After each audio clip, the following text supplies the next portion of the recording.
प्रहर के प्रायोजक हैं श्री बालाजी फैशन, हर घर की पसंद। बानपुर के कालाझड़िया में पति पत्नी मिले रक्तरंजित अवस्था में, पत्नी की मौत, पति बुरी तरह जख्मी, किसने किया हमला अब तक रहस्य। संयुक्त मोर्चा के कई उम्मीदवारों ने किया नामांकन जमा, जामुड़िया के सीपीएम प्रत्याशी आयुषी घोष पर सबकी नजरें। पांडेश्वर में बीजेपी कार्यकर्ताओं पर हमला, पार्टी उम्मीदवार जितेंद्र तिवारी ने तृणमूल प्रत्याशी नरेंद्र नाथ चक्रवर्ती पर लगाया आरोप, कहा बम गोली के सहारे नहीं लड़ सकता चुनाव।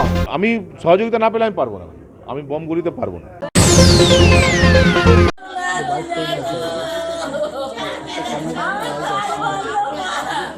बानपुर के कालाझरिया इलाके के धेनुआ गांव में लोगों की नींद गुरुवार की सुबह खुली तो एक ऐसी घटना की खबर मिली जिस पर पहले तो किसी को विश्वास नहीं हुआ, लेकिन लोगों की आंखों ने जो देखा उसे मानने के लिए उन्हें बाध्य कर दिया कि हाँ, यह बिल्कुल सच्ची घटना है। धेनुआ के राजमिस्त्री अनिल बावरी और उनकी पत्नी सुंदरा बावरी खून से सने हुए अपने घर के कमरे में पड़े हुए थे। सुंदरा बावरी बिल्कुल अचेत पड़ी थी, जिसे देखकर लोगों ने समझ लिया कि उनकी मौत हो चुकी है और जब अस्पताल ले जाया गया तो डॉक्टरों ने मृत घोषित कर दिया, जबकि अनिल बावरी के शरीर में कुछ हरकत जान पड़ती थी। फिलहाल उनका आसनसोल जिला अस्पताल में इलाज चल रहा है। घटना की खबर पाकर हीरापुर थाना प्रभारी समेत अन्य पुलिस अधिकारी कालाझरिया के धेनुआ पहुंचे थे। जिस कमरे के फर्श पर दोनों पति पत्नी को पाया गया वो पूरी तरह से खून से सना हुआ था। दोनों को रक्त रंजित अवस्था में सबसे पहले अनिल के पुत्र ने ही देखा था।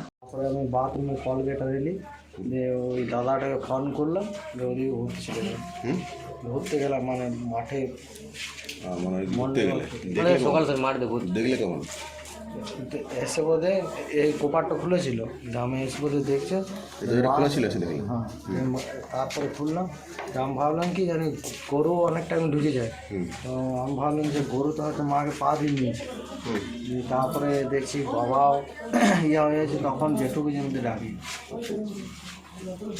তো রাত্রেবেলায় কোনো আওয়াজ টাওয়াজ পাওনি?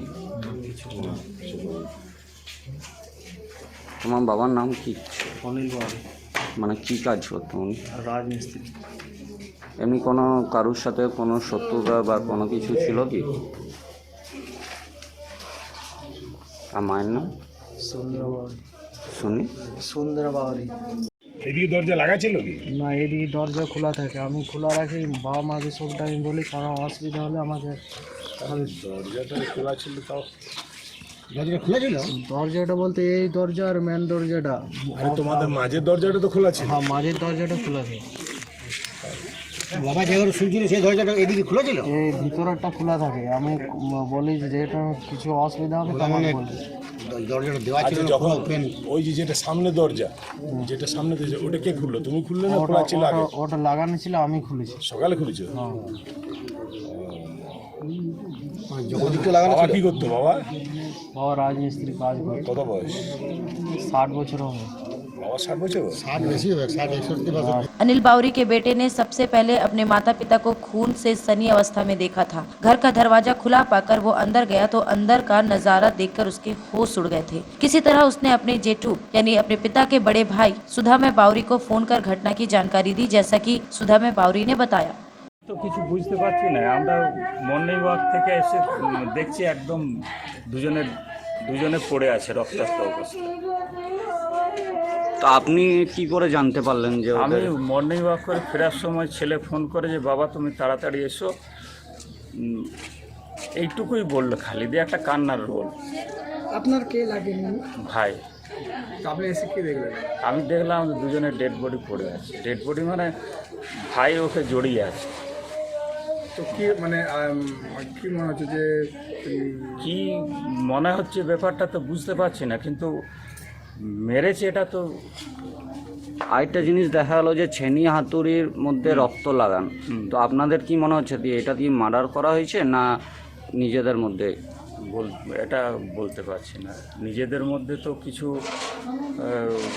মনোমালিন্য তো খুব একটা দেখি না ওদের মধ্যে। মানে ওনার কোনো পারিবারিক মানে অশান্তি বা কোনো কারোর শত্রুতা বা? শত্রুতা তো কিছু নেই। উনি কি কাজ করতেন? রাজমিস্ত্রি। রাজমিস্ত্রি। কি নাম ছিল? অনিল বাবু। আর আপনার মানে ওনার ওয়াইফের? ওয়াইফ হাউস ওয়াইফ, বাড়িতে ইয়ে করে সুন্দরা বাবু। ওদের ফ্যামিলির মধ্যে কতজন ছিল এমনি? ফ্যামিলির মধ্যে 3 জন। सुधा में बावरी के आने तक पूरे गांव में खबर फैल गई और वहां भीड़ इकट्ठा हो गई। परिजनों का रोना चिल्लाना शुरू हो गया था।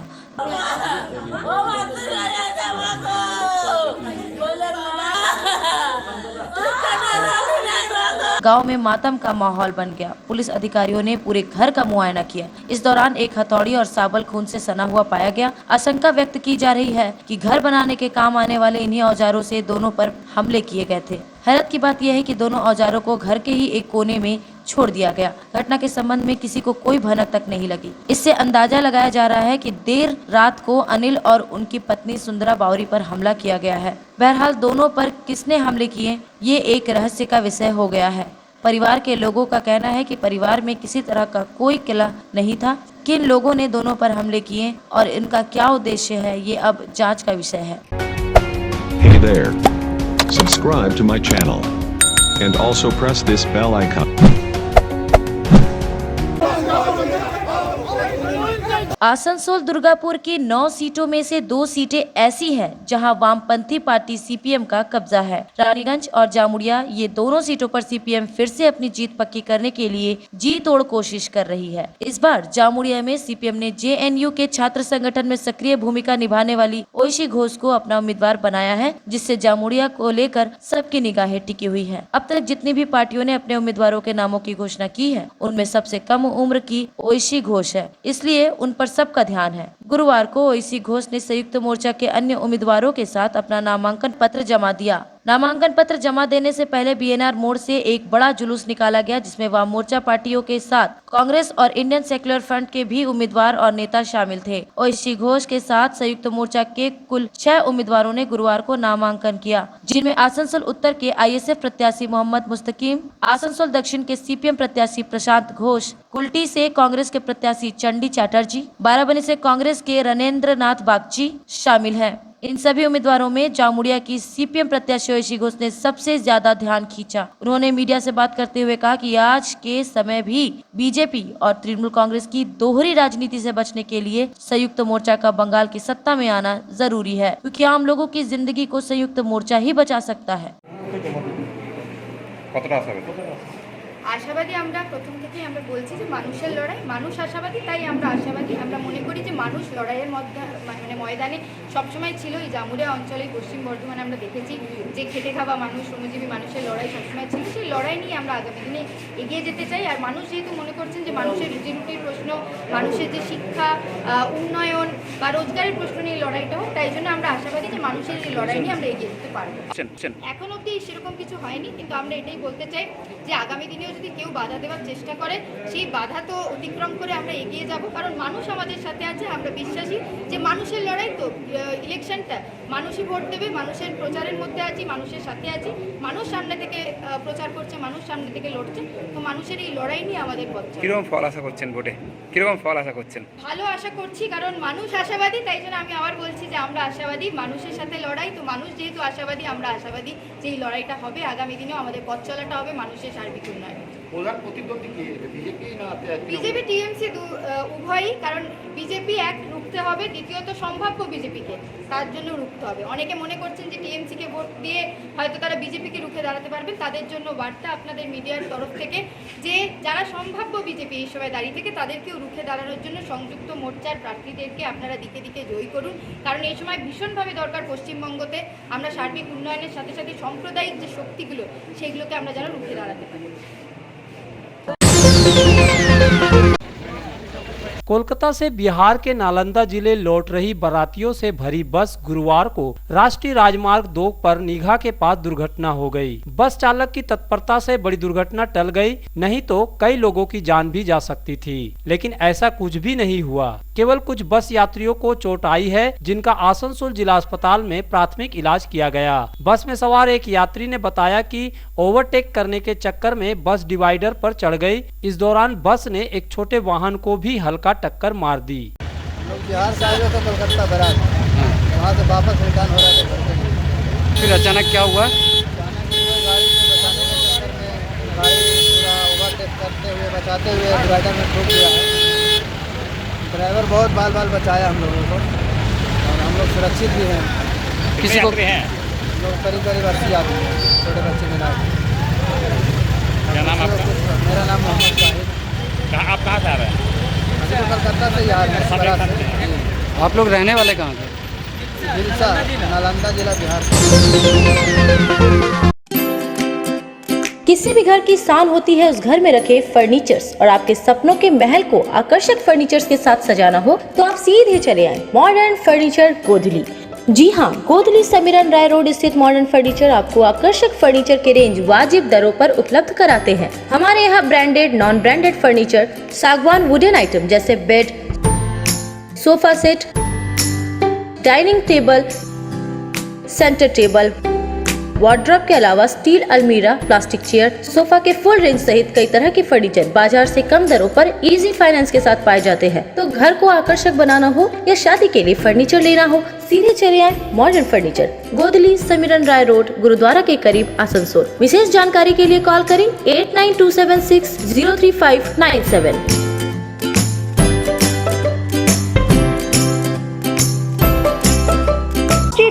चित्रसेल चल रहा है आसनसोल के लोकप्रिय और विख्यात वस्त्र शोरूम श्री बालाजी फैशन में 15 मार्च से 14 अप्रैल तक चित्रसेल का लाभ उठाएं और पाए 70% तक की छूट। चित्रसेल Shri Balaji fashion, GT road, Subhash cinema के विपरीत, आसनसोल। हमारे यहाँ शादी विवाह के लिए पूरा कलेक्शन भी उपलब्ध है।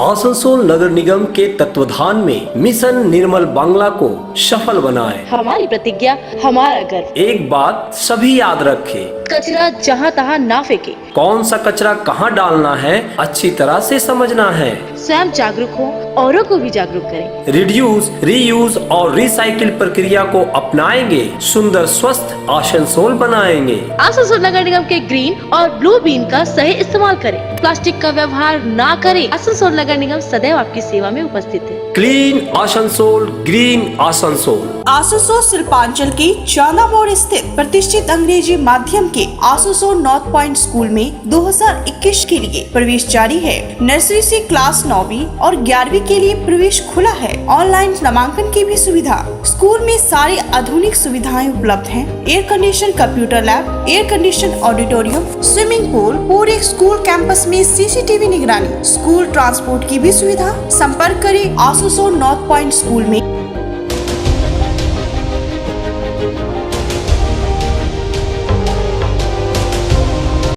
जय श्री टेलीकॉम, एक मल्टी ब्रांड मोबाइल शोरूम।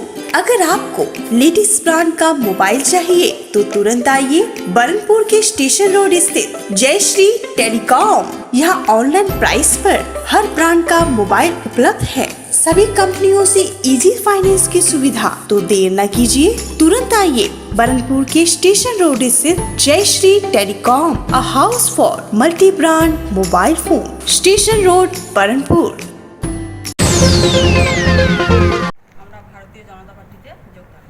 निर्वाचन आयोग के तमाम प्रयासों के बावजूद बंगाल में 2 चरणों के मतदान के दौरान व्यापक हिंसा देखने को मिली। इसमें कई लोगों की जान भी चली गई। वहीं आसनसोल शिल्पांचल के पांडेश्वर क्षेत्र में अभी से तनाव की स्थिति बन रही है। हालांकि वहां के बीजेपी प्रत्याशी जितेंद्र तिवारी पिछले कई दिनों से वहां के तृणमूल कांग्रेस में तोड़फोड़ करने में कामयाब हो रहे हैं। गुरुवार को भी उन्होंने फिर से 18 ICDS महिला कर्मियों को बीजेपी में ज्वाइन करवाया। ये सभी पांडेश्वर के विभिन्न अंचलों में काम करती हैं। लेकिन इस ज्वाइनिंग के दौरान जितेंद्र तिवारी ने पांडेश्वर के तृणमूल प्रत्याशी नरेंद्र नाथ चक्रवर्ती पर सीधा आरोप लगाया है कि वे बम गोली का सहारा लेकर बीजेपी कार्यकर्ताओं और समर्थकों को डरा रहे हैं। अगर ऐसा ही चलता रहा तो उनके लिए चुनाव लड़ना मुश्किल हो जाएगा। अगर वोट इसी हालात में होते हैं तो वह अभी से ही अपनी हार मान लेते हैं। बम गोली की लड़ाई वह नहीं लड़ सकते। 6টা অঞ্চলে 18 জন নেতা যারা ছিলেন ICDS এর তারা আজকে বিজেপি জয়েন করেছেন এবং এনাদের সঙ্গে 250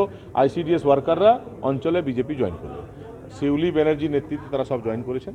আপনারা ওনাদের সঙ্গে কথা বলে নিন কেন জয়েন করেছেন, কি করেছেন আগে। এই মুহূর্তে দেখা যাচ্ছে বিজেপি তৃণমূল একটা সংঘর্ষ পাণ্ডবেশ্বরে চলছে। না, আমি তো এটাতে পরাজয় স্বীকার করে নিচ্ছি। আমি লড়াইয়ে পারবো না। আমি বলছি তো বম গুলি এইসব লড়াই আমি পারবো না। আমি বলছি যে বম গুলি যে বেশি বম চালাতে পারবে তাকে যদি উইনিং সার্টিফিকেট দেওয়া হবে, মেডেল দেওয়া হবে, তো সেটা নরেনকে আজকেই দিয়ে দেবে। আমি ওই লড়াই নেই ভাই। গণতান্ত্রিক ব্যবস্থায় যদি লড়াই হয় তো সেই লড়াই আমি লড়তে রাজি আছি। মানুষের পাশে কে থাকতে পারে, মানুষকে কে সেবা করতে পারবে, মানুষের কাজ কে করতে পারবে, এসবের যদি কম্পিটিশন হয় তাহলে আমি আছি। এবং এই কম্পিটিশনে আমরা বলছি পাণ্ডবেশ্বর অন্তত 50,000 ভোটে আমি জিতবো। কিন্তু বম কে বেশি চালাবে, কে বীরভূম থেকে লোক আনতে পারবে, কে বমের মশলা বানতে পারবে, এসবের কম্পিটিশন হলে আমি নরেনকে হাত জোড় করে বলছি, ভাই তুমি জিতে গেছো, আমি হেরে গেছি, এসব লড়াই আমি নাই। এই তো আজকে যে এফআইআর হয়েছে আরে পুলিশ তো পার্ট অফ নির্বাচন কমিশন, পুলিশ তো অলসো পার্ট অফ নির্বাচন, পুলিশকে জানানো হয়েছে মানে নির্বাচন কমিশন জানানো। अब দেখা যাক কি করে আমি তো জানি না যে আমি আলটিমেটলি জিজ্ঞেস করবো আমরা যে কিসের কম্পিটিশন হবে দেখা যাক কি করে এই আজকে এই ঘটনা ঘটেছে যদির কথা পরে দেখা যাবে আমি সহযোগিতা না পেলে আমি পারবো না আমি বম গলিতে পারবো না তাহলে কি করতে হবে আজকে ওরা আমাদের কয়জনকে মেরেছে তাহলে আমার সঙ্গে 500 লোক ছিল তো আমাদের পাল্টা গিয়ে আমি পারবো আমার লোক গিয়ে মারুক এটা হবে নাকি যে মার খাবে সেও তো পাণ্ডবেশ্বর লোক যে মারবে সেও পাণ্ডবেশ্বর যার মাথা ফাটবে সেও পাণ্ডবেশ্বরে যে মাথা ফাটাবে সেও Pandabeswar Hey there. Subscribe to my channel. And also press this bell icon. चुनाव के दौरान बीजेपी लगातार दूसरे दलों के नेताओं को अपनी पार्टी में शामिल कर रही है। इसी क्रम में गुरुवार को पार्टी के जिला ऑफिस में शिवसेना के आसनसोल के कई प्रमुख नेताओं और पदाधिकारियों ने बीजेपी के प्रदेश महासचिव सायंतन बसु की अगुवाई में भगवा पार्टी का झंडा थाम लिया। और हम अपने बड़े भाई जो संगठन में जिनके साथ मैं काम कर चुका था सारे लोग दायित्व में थे और उनसे मैंने ये बात कही कि दोबारा मैं घर वापस आना चाहता हूँ और ऐसी परिस्थिति में आप सब लोग जानते हो कि पश्चिम बंगाल में कोई आंदोलन चल रहा है कोई पार्टी के विरुद्ध में नहीं है गैंग के विरुद्ध में टीएमसी कोई पार्टी तो है नहीं भाई एक गैंग है और गैंग में हर तरीके के लोग ठेका ले रखे थे और उस गैंग से पश्चिम बंगाल की जनता की मुक्ति के लिए क्योंकि पूरे 10 साल इन लोगों को टाइम दिया यहाँ की जनता यहाँ के जनमानस को उसी से मुक्ति के लिए ये आंदोलन था वो आंदोलन तो आगे से भी चल रहा था और हमें लगता है कि 2021 में दोबारा इतिहास दोहराया जाएगा और राम राज्य जो लोग कहते हैं कि सपना और परिकल्पना नहीं है वो सत्य और सत्यार्थ होगा इस धरती पर होगा इसी सपने को पूरा करने के लिए हम लोगों ने दोबारा इस घर वापसी किया है और तन मन और धन सभी तरीके से हम संगठन के हाथ और संगठन के साथ सबके विकास के रूप में हम यहाँ काम करेंगे ये हमारे सवाल है कितना दिन का शिवसेना में है शिवसेना 2000 आप जब नॉमिनेशन हुआ था 2019 में लोकसभा का चुनाव के लिए तो हम 2 अप्रैल को ज्वाइन किए थे 2019 चित्तरंजन कारखाना का बारे में जब आंदोलन कर रहा था आप उस आंदोलन में थे और तब अभी बाबुल सुप्रियो के बारे में आप बोले थे और बाबुल सुप्रियो का विरुद्धाचरण आप लास्ट लोकसभा निर्वाचन में भी किए थे आप प्रार्थी में हुए थे तो अचानक आपका क्या वो गलत नहीं था देखिए एक बात बता हमारा संगठन से आप उस दौरान भी देखे थे कि भारतीय जनता पार्टी या हमारे मोदी जी जो सरकार है उसके कुछ मनभेद हो गया था एमपी साहब से ऐसा नहीं बहुत सारे संगठन में लोग जिनसे थोड़ी बहुत मनभेद होती है तो हमारा मनभेद हुआ तो लग रहा था कि हमें चुनाव लड़ना चाहिए लेकिन उस दौरान आप दिखा सकते हैं कि हमारा ये पूरा नारा था कि मोदी जी से बैर नहीं हमारी ये नहीं हमारे संगठन से हमारे संगठन के इतिहास से किसी भी प्रकार का भाषा और संस्कृति का हमने एक भी बार प्रयोग नहीं किया बाबुलदा मंत्री थे और जो सपना होता है हर कार्यकर्ता का कि 2014 में जब कई सनातन लोग जब उनको आसनसोल भेजे थे तो ऐसा लग रहा था कि जो लोग थे आप खुद याद कीजिए 2014 2013 जब भारतीय जनता पार्टी का रिक्शा लेकर के हम लोग प्रचार करने निकलते थे यही लोग दौड़ा लेते थे उस दौरान तो सपना था कि हमारे बींगे एमपी बींगे मंत्री बहुत कुछ करेंगे तो जब नहीं होता था तो मन दुखी हो जाती थी लेकिन उसके लिए संगठन पे कोई प्रभाव नहीं पड़ता इसलिए कुछ दिनों तक रहा लेकिन उनसे भी बहुत अच्छे ताल्लुकात हो गए दुख तो रहता ही है कि एशिया का दुनिया का सबसे ज़्यादा इंजन 402 इंजन साल में देने वाला रेल इंजन कारखाना में हम लोग चाहते थे कि मंत्री जी आएँ और वहाँ के कर्मचारियों से मिल करके थोड़ा अपना विचार हो बस और कुछ नहीं है